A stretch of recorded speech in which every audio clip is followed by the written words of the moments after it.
when you took your oath of office, you swore to uphold and protect the laws, the Constitution and the laws of the Republic. Eh bakit ayaw mong sundin yung batas na huwag kang magbalat sibuyas? Diba? Kayo ay mambabatas, hindi kayo ang batas at hindi nyo nga pwedeng magpasa ng batas na pumipigil sa freedom of expression. Why are you trying to intimidate me? Kung talagang naniniwala si Congressman Dan Fernandez sa sinasabi niya, I challenge him. Huwag doon mo sa loob ng committee hearing sabihin where you are protected by the cloak of parliamentary privilege. Di kita pwedeng galawin doon. Punta tayo sa labas. Dan, doon mo ulitin para wala kang parliamentary privilege. Or better still, magkita tayo sa neutral territory, ulitin mo sa harap ko. Tingnan natin kung ano mangyayari. Yun lang. Kasi titirahin mo ako, sisiraan mo ako, at nakatago ka. Meron kang bulletproof ng parliamentary privilege mo. Ano klaseng usapan yan, di ba?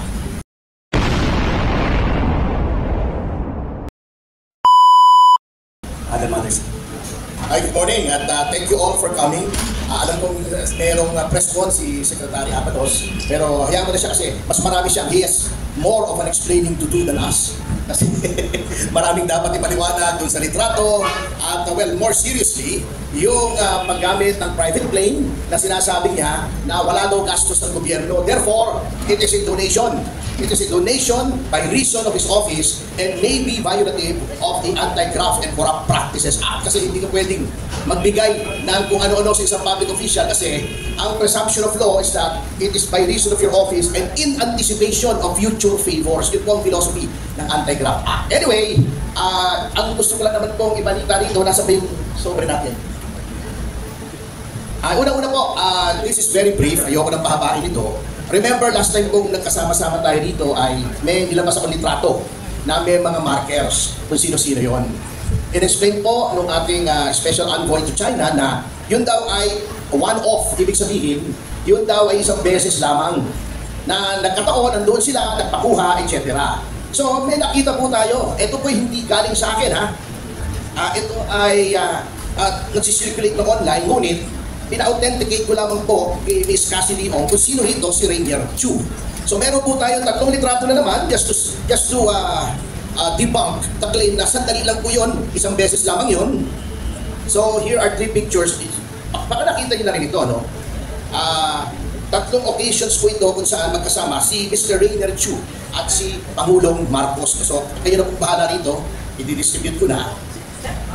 Ang authentication ko po rito, hindi galing sa akin, ngunit sa atin kay Ms. Cassandra Leong, yung buka ni Rainier Chu. Kasi wala rin po siya. Doon si Ms. Cassandra Leong, pinakita ko lang ito pa si Rainier Chu. Sabi niya, opo, yan po. Ito Chu, ito pa si Rainier Chu. Tatlong litrato po ito.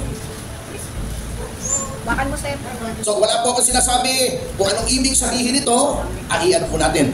Wala akong sinasabi tungkol kay Pangulong Marcos, ha? Baka kung ano na namang they might put words in my mouth again. Ang sinasabi ko lang, these pictures exist and the face of Rainier Chu has been authenticated in these pictures. Kayo na pong bahalang muli na mag-draw ng conclusion para lang sa mapatunayan natin na hindi po chance encounter yung unang lumabas na pictures. Ito po.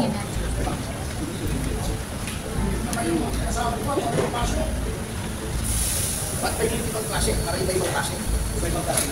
Yan. Iba-ibang klase. Para makatawag na rin sa sinabi. Ikaw na humawag, Bobby, para tawagin na rin sa house.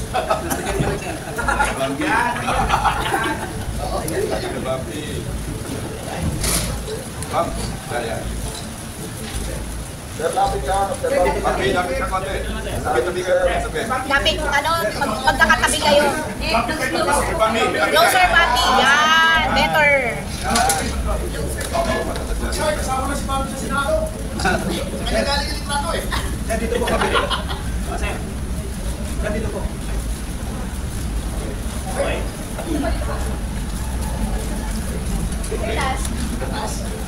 Kasi na makikita. Tatakpan ng mukha mo.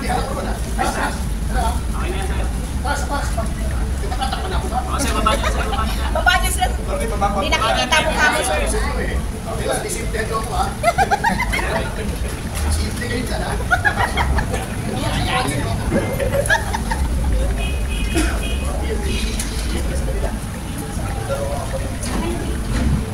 Yun lang po ang aking masasabi dyan. So, iwanan na po natin yan. Sabi nga nila, a picture is worth 1,000 words and res ipsa loquitur. The thing speaks for itself. So, para hindi na po kayong matagalan, kasi medyo late na po, nakihiya naman ako sa inyo. Sorry to keep you waiting. Kasi akala namin mag-e-end na yung kabila to give our friends naman an opportunity. But it's okay. You are here. Yung kay Cassie Leong po. Kung nasubaybayan niyo po yung last Wednesday, Cassie Leong had a breakdown. Her blood pressure plummeted down to 80/40. Kaya minarapat na po ng House Medical Director na siya po ay tignan at nung tinignan siya, sinabi kailangan padalagan sa ospital to arrest her medical condition. At para sa akin po, may mga comments ganito ganon, but you have to remember that since she was apprehended in Indonesia, Miss Cassandra Leong has been subjected to a lot of psychological and mental torment and torture. Unang-una po, again, I would like to repeat, doon po sa NBI custody ay iginalang po lahat ng kanyang rights. Pati kanyang right to counsel, lahat ng kanyang political rights under the Constitution. Again, I would like to thank Director Jimmy Santiago for that. Alam po niya yan kasi abogado siya, dating judge, alam niya at ginalang po niya talaga ang lahat ng karapatan ni Miss Cassie Leong sa right to counsel. The same cannot be said for the House, and I would like to denounce this. Unang-una po, nire-restrict nila yung pagpunta ng counsel. Alam niyo po, kahit akusado ng isang krimen, at hindi pa naman akusado ng kahit anong krimen, si Ms. Cassandra Leong, meaning to say, wala pa pong napafile na kaso in court, even an accused may be visited by counsel anytime of the day and night. Exempted po ang abogado sa visitation hours kasi because of the nature of the work of a lawyer. Eto pong sa House, ay hindi po ginalang yung principle na yan. Noong isang beses, pumunta si Atty. Lumangaya, no? And hindi po siya pinapasok. Ako mismo, binidyo ko. Pumunta ako, niloko pa po ako ng House. Nagawa po ako ng request for courtesy. Sapagkat karapatan po ng isang abogadong dumalaw. Ang karapatan po ay hindi minamalimos. Yan ay pinaglalaban. Pero out of courtesy, out of respect to the House, sumulat ako. Eto, may receipt tayo, di ba? Oo. Sabi ko, dadalaw po ako ng linggo sa aking kliyente. Si Atty. Andrada ang nagbigay. Sinabi po doon sa House, hindi pwede ng linggo. Kasi wala kaming dalaw sa linggo. So ang ginawa ko po, wala na naman kayo para mag-send ng letter kasi weekend na, yung letter na sinabi kong dadalaw ko sa linggo ay sinend on Friday. Tumalaw ako ng Sabado invoking the right of the counsel to visit the client under detention at any time. Hindi po ako pinapasok. Ang sabi pa naman sa akin, ito this is very deceptive on the part of the House. Hindi ko sinasabi yung committee, but certain House personnel. Sabi niyo po kasi sa linggo kayo dadalaw, kaya hindi kayo pwedeng dumalaw ngayon. Hindi ba, panlilin lang yun? Isinabi niyo sa akin, hindi pwede ng linggo, kaya pumunta ako ng Sabado. Pagkatapos, pagdating ng Sabado, sasabihin niyo, ang paalam ko linggo. Pangalawa, hindi ko kailangan ng paalam ninyo.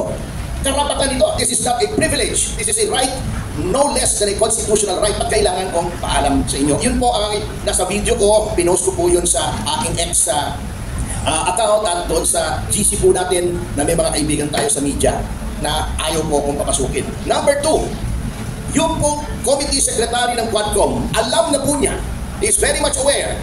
Ano pangalan ng secretary? Yung napakataba. Hindi tayo nagpapani shaming at dinidescribe ko lang kasi hindi ko kilala yung napakataba. Katarata. Baka hindi niya nakita na mali yung ginagawa niya dahil katarata. Hindi clear ang kanyang pananaw na alam na niyang may counsel si Ms. Cassandra Leong. Nagdala pa ng tao doon to act as a counsel. That is undue interference with the right to counsel. Okay. Pag-usapan din natin yung post. Hindi ko po malaman kung bakit ang ilang membro ng Quadcom ay nanggagalaiti sa aking mga ex-posts. At parang binabalaan pa tayo na mali daw yun na nagpo-post ako tungkol sa kanila. Hindi po ba meron tayong libro dito sa ating bansa? Kanipis na libro lamang yon. Ang tawag doon ay saligang batas. At kung ikaw ay pupunta sa Article 3 doon, nakalagay, may freedom of expression. In fact, nakalagay doon, no law shall be passed abridging the freedom of expression or of the press or of the right of the people to peacefully assemble for to petition the government for a redress of grievances. Kung ang buong Kongreso ay hindi pwede na magpasa ng batas na pumipigil sa freedom of expression, what makes 2 or 3 members of the House think that they should curtail my freedom? That they should talk against me doon pa sa halls of Congress, taking me to task for exercising my constitutional right. Bakit sila ma-offend? Di ba sabi na ng Korte Suprema? public officials should not be on your skin. Dalawang kaso sinabi yan ng Korte Suprema. Sabi ng ating civil code, pronouncements of the sabi ng ating civil code, pronouncements of the Supreme Court are part of the law of the land. Mambabatas ka. When you took your oath of office, you swore to uphold and protect the laws, the Constitution and the laws of the Republic. Eh bakit ayaw mong sundin yung batas na huwag kang magbalat sibuyas? Diba? Kayo ay mambabatas, hindi kayo ang batas at hindi nyo nga pwedeng magpasa ng batas na pumipigil sa freedom of expression. Why are you trying to intimidate me by exercising my freedom of expression outside the halls of the House? Kung doon ko sila binastos, pakulong nila ako. Kung minura-mura ko sila roon, pakulong nila ako. But outside of the House, what business have they in taking me to task for exercising my freedom of expression? Eh kung ganyan yung mga yan, if they're coming after me, they may be coming after you later. Akala yata nila silang batas. And then, eto ba, every person has the right to counsel. Dalawang beses kung na-violate siya ng House. Unang-una, nung unang session, kayo ba yun? Yung unang lumabas si Ms. Cassie Leong, noong ayaw nila akong palapitin sa aking kliyente just because they cannot get the answers that they want. Sabi po nila, ako daw ang sumasagot, tinuturuan ko daw yung kliyente ko. Eh syempre, yun ang role ng counsel. Tingnan po nila yung sarili ng rules. The counsel should advise the client. Baka sinasabi nila, ini-invoke daw yung right to remain silent upon my advice. Eh syempre, abogado ako, ina-advise ko siya. The right to be silent is in the Constitution. Yun po ang hindi na-address.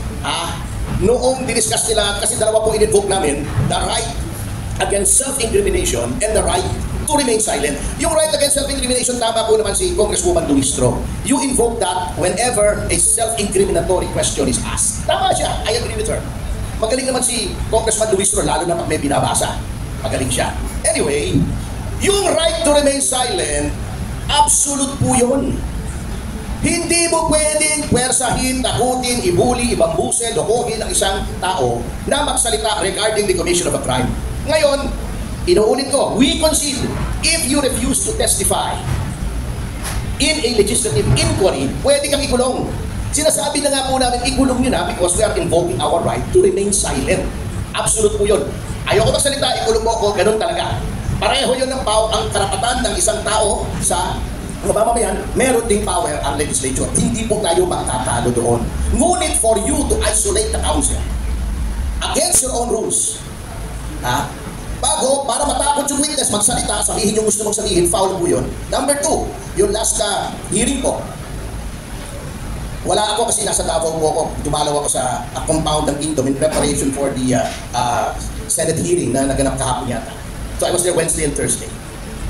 Nagsalita si Congressman Fernandez na ano-ano, na very unseemly for a public official. Kaya yung wag daw sundin yung abogado niya, kasi gusto lang magtagal yung kaso para makuha lang ang pera niya. Tama ba yun? Kayong magtanong sa sarili nyo. Tama ba yun for any person, especially a public official, para gawin mo yun? By that alone, you are undermining the right to counsel because you are trying to destroy the bond, the sacred bond between lawyer and client. Binibigyan mo ng duda just because susunod yung tao sa advice of counsel na yung waiver na pinangako namin ay binawi namin. I-explain ko kung bakit namin binawi yung waiver. Kasi po, nung sinabi namin mag-execute kami ng waiver, the next day, ang Department of Justice ay nag-file ng 84 cases of money laundering against Ms. Cassandra Leong, among others.